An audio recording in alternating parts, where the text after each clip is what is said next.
Another day, another twist in the Rafale saga. A day after the Prime Minister attacked the Congress for opposing the Rafale deal, Congress President Rahul Gandhi has responded with a press conference based on a major news break by veteran journalist N. Ram in The Hindu.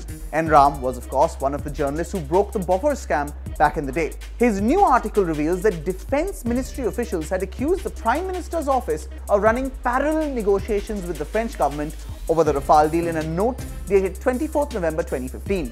The note claims that this undermined the Ministry of Defense and the official Indian negotiating team, weakening their negotiating position with the French. An example of this was the acceptance of a letter of comfort instead of a bank guarantee or a sovereign guarantee.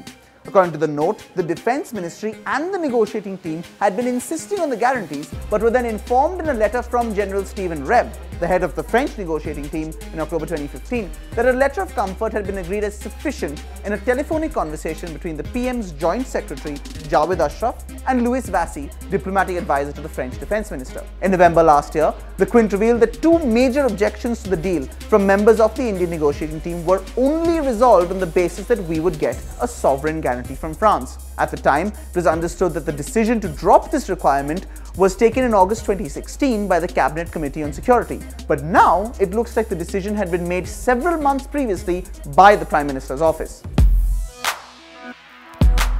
Coming back to N. Ram's article, he points out that the protest note was endorsed by then Defense Secretary G. Mohan Kumar, who added a file noting asking the Raksha Mantri to look into the issue. G. Mohan Kumar has now made a statement to the press saying that the note had nothing to do with pricing, but interestingly, he has not denied the note's existence and nor has he distanced himself from its contents. Even more interestingly, the note was also signed by the Joint Secretary Air Rajiv Verma, who was part of the Indian negotiating team, as well as Director General of Acquisitions Asha Ram Sehag.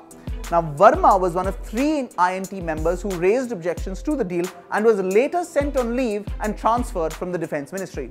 Sehag was removed from his post weeks after the note was sent and replaced with Smita Nagraj in December 2015, an officer from, would you believe it, the Prime Minister's office. Now, was that merely coincidence?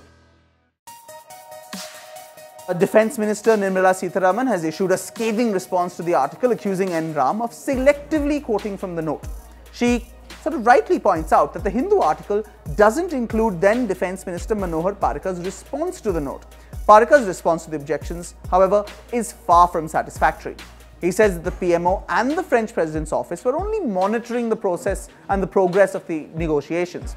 As a result, he says paragraph 5 of the note that the MOD and the negotiating team's position was weakened is an overreaction. While this certainly should have been included in N. Ram's article, it actually shows the Defense Minister in a bad light.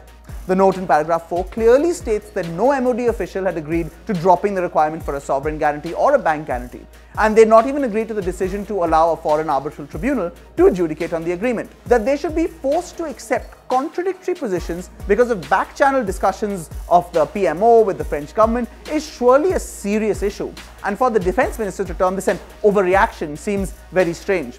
This response also came only a month after the note was forwarded to him. So will this note lead to any consequences? The government has doubled down, and speaking to the Quint, the leader of the Indian negotiating team, Air Marshal SPP Sinha, says the negotiating team never raised these issues. He says there was no government interference, though he does admit that the decision to accept a letter of comfort rather than any guarantees was decided between the two governments, even though the negotiating team was looking at this issue. So it's obviously not just monitoring, as Parrikar says in his note. Now, perhaps it could have some effect in the Supreme Court, which is still to hear a review petition against their December verdict.